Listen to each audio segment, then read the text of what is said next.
주장이 좀 변경될 수도 있다 이런 취지로 해석해도 될까요?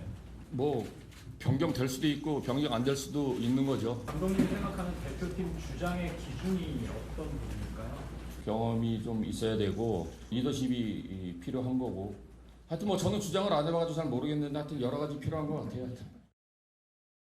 손수 변호사, 네. 아니, 홍명보 감독이 주장을 안 해봤나 보죠? 주장 오래 했죠. 실제로 2002 월드컵 때에도 주장 완장차고 또 스페인과의 8강전에서 승부차기 성공시키면서 4강으로 가는 그 모습 TV 애국가에도 나오거든요. 예, 맞네요. 전 국민이 알고 있는 그런 사실인데 어떤 의미일까 잘 납득이 잘 안 예, 됩니다. 예. 잠깐 본인이 뭐 착각을 했는지 또는 다른 의미가 있는지 모르겠어요.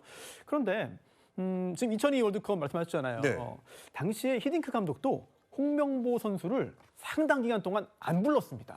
이게 뭐 속도가 좀 느려서 그렇다 뭐 여러 가지 이야기가 있었습니다만 어찌 보면은 스타 선수 길들이기일 수도 있거든요. 선수단을 장악하고 본인의 감독의 역량을 극대화하기 위한 그런 행동들은 종종 있죠. 그래서 이번 대회를 앞두고 있었던 여러 홍명보 감독들의 손흥민 선수에 대한 이야기들이 혹시 뭐 그런 차원이냐라고 네. 한다면은 그나마 긍정적일 수 있죠. 네. 뭐 결과적으로는 실패했지만 그런 좋은 의도 또는 본인의 시도라고 볼 여지도 분명히 있을 겁니다. 다만 결과적으로 가장 중요한 경기에서 벤치에서 출발했다는 점, 또 그 후에 하프타임에 출전했지만 좋은 결과를 내지 못했다는 점 등은 그 전에 있었던 여러 가지 발언들이 좋은 의미로 해석되기 힘든 거예요. 네. 이건 홍명보 감독이 스스로 자초한 측면이 있다고 말할 수밖에 없습니다. 예, 이번 월드컵 정말 땀을 많이 쏟아부은 우리 선수들 고생 참 많이 했죠.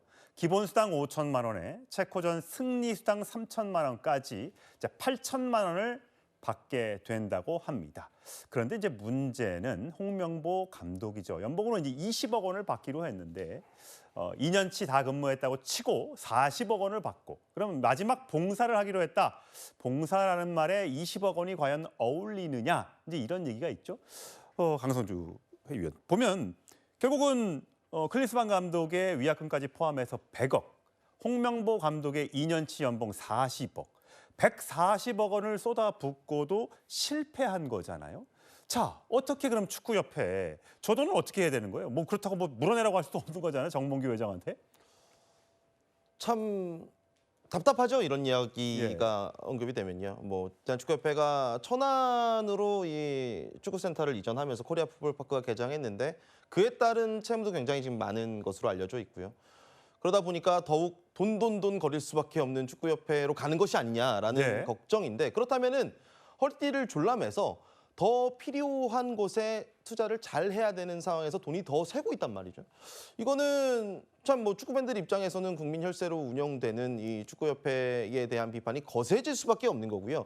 그리고 이제 직접적으로 좀 비교될 수밖에 없는 게 홍명보 감독 선임 당시에 같이 후보로 언급됐었던 제시 마치 감독이 캐나다 대표팀을 이끌고 월드컵 최초로 16강에 진출을 했습니다. 우리나라 대표팀 감독으로 네. 올 뻔했죠. 맞습니다. 실제로 면접까지 이루어졌었고 뭐 세부적인 조건이 맞지 않아서 결국에는 이제 홍명보 감독이 선임이 됐다라고 이제 협회는 발표를 했는데 그 과정 자체도 홍명보 감독을 선임하기 위한 이 면접 과정 이지 않았나라는 의문이 많아지기 때문에 또 이제 제시 마치 감독은 결과를 내고 있는 상황이기 때문에 금전적인 부분과 더불어서 직접적인 비교의 대상이 되고 있습니다. 예. 네.